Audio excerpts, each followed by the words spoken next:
It's Friday, January 31st, and it's time for your weekly recap. David from YouTube, hey Chris, do you have cool/cheesy lines to hook the spectator? Thanks! I don't know what that is. Smiley face, heart, I think. It's my favorite one. Excuse me, you have hair on your shoulder. And then you're straight into the sponge rabbits. This is a jumbo sponge rabbit. Normally I use the regular size ones, but this is all I had. But you get the idea. You have hair, rabbit, you're funny, into the magics. Jai the Magic Guy. Lately I've been performing lots of magic at school, and I start off with short tricks but end with a lengthy one, usually with a story. There is always a couple of people who come in and try to correct my fiction storyline with the scientifically correct terms. How can you get people who mess up your storyline to be quiet without just telling them to be quiet, because that doesn't quite bode well?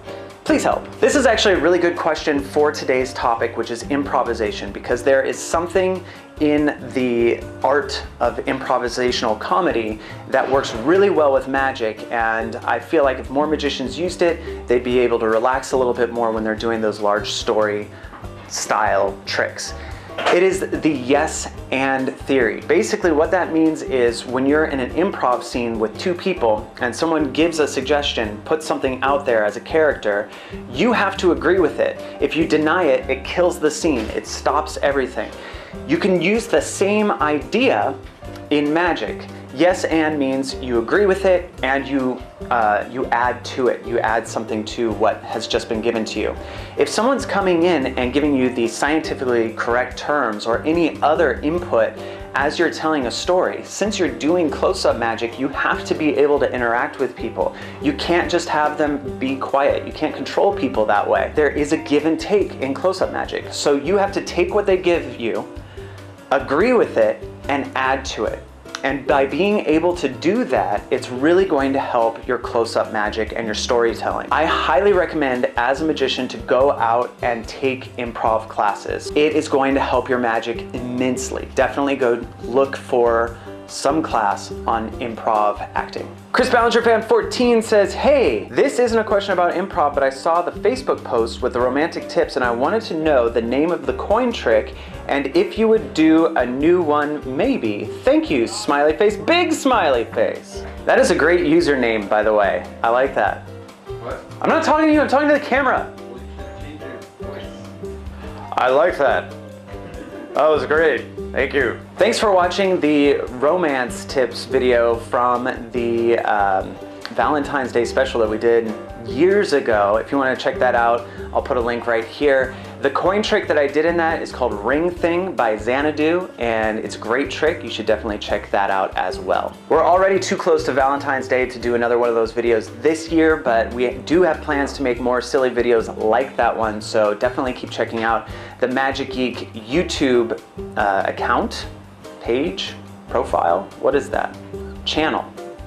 That's the one. Today we're taking a look at Senses by Christopher Wheel. This is a fantastic set. It comes with these little like souffle cups is what he calls them. They're to-go cups. You get like pickles and salsa in them.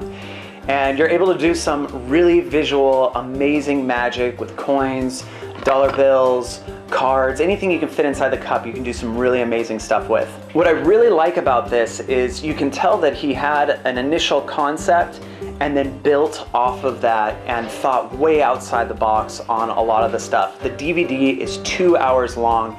It's got tons of material where the gimmicks do all the work, material where there's no gimmicks at all, so you could go to a restaurant, pick up one of these cups and just go right into it. Really, really good stuff. I highly recommend you check out Christopher Wheel's new trick, Senses, at magicgeek.com. Illusionist785 from the Magic Geek blog. Chris, is it okay to have some of your friends pretend to be the core audience in your street magic? If so, what are your suggestions? Thanks, smiley face, smiley face, smiley face. That's a good technique. You do have to do some audience management after you start getting additional audience members, because you want the real audience members to come in closer and you want your friends to sort of slink away. And the reason for that is your friends aren't going to have the genuine responses that you're looking for from a core audience. The one true sentinel. Dear Chris, what should I do if somebody that is watching you perform to someone else and you ask them to stop interfering but they keep refusing? I always use that person. I'll have them hold a prop. I will include them in. Most of the time, they just want to be included, be part of the show. And if you go with it and are cool with it and improv along with them, then your show's gonna be better. You have to kind of attack it head on. You can't control people, but you can include them. So I usually embrace that situation and just have them be a part of the show. 148, Mr. Sam. Hey Chris, I have a question for you to answer, please. Sometimes when I'm at school, people will ask me to do a magic trick, but I won't have anything on me. And when I ask them for something like a coin, they don't have one. Could you please give me some advice? Thanks, smiley face. A lot of magicians have tricks that they carry around with them that they don't even realize they're carrying with them anymore. So if you carry a wallet with you, put a trick like T2P in there, or have some dollar bills in there that you can perform ransom with, or start wearing rubber bands around your wrist. Just always. You're always ready to do some rubber band magic. If you just, it's a part of your apparel, it's a part of your getting ready in the morning. Just have that stuff on you. All right, this week we have a very special prize to give you. If you use the coupon code Zodiac, you're going to get 5% off. Plus, we're gonna give away the original Zodiac cards. This is the prototype. They're made on bicycle back cards, and they are the actual like hand-drawn Zodiac cards that I practiced with and figured out all the routines. Along with that, you're gonna get a complete Zodiac set with the DVD and the actual like professionally printed cards. So this is what you'll get if you use the coupon code and your name gets drawn at the end of the week. So to enter in to the drawing, you're gonna get 5% off by using the coupon code Zodiac. At the end of the week on Friday, I will pick a name out of the hat, and that person will get this set. Collector's item right here, the original hand-drawn by myself Zodiac cards that I used to develop Zodiac, and you're also gonna get a signed Zodiac. Well, that's all the time we have for this week. Thank you very much for watching the weekly recap right here at Magic Geek. Be sure to subscribe and watch some of our other videos. And for next week's topic, I want to challenge myself and come up with routines for tricks that you're having a hard time routining.